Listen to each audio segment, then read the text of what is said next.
فأهل السنة عندما يقولون بنسخ التلاوة لا يقولون بالتحريف أبدا. وذاك أهل السنة ما عندهم أي مشكلة. أنا مستعد أوقف في أي مكان أقول من قال إن القرآن محرف كافر، على قولة أهل الكويت في أم خير شيعي خلي يقولها من قال إن القرآن محرف فهو كافر، ما يستطيع أبدا، لأن جماعة كبيرة من علماء الشيعة هكذا يقول القرآن محرف، فلا يستطيعون أبدا أن يقولوا إن من قال القرآن الكريم محرف كافر، أبدا لا يستطيعون. وذاك تجد في مناقشاتنا معهم كذا نقول له قل إن الذي يقول بالقرآن محرف كافر، يقول لا مخطئ، ما يقول كافر. طيب طالما كنت تقول حنا نقول بالتأويل قل كافر، في المشكلة يعني، لكن ما يقول لماذا؟ لأن علماءه يقولون بالتحريف.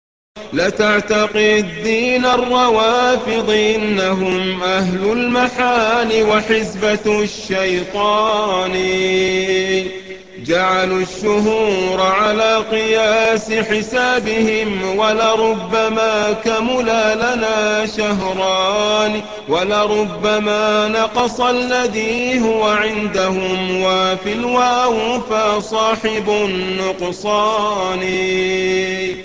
إن الروافض شر من وطئ الحصى من كل إنس ناطق أو جان، مدحوا النبي وخونوا أصحابه ورموهم بالظلم والعدوان، حبوا قرابته وسبوا صحبه، جدلان عند الله منتقضان، فكأنما آل النبي وصحبه روح يضم جميعها جسدان.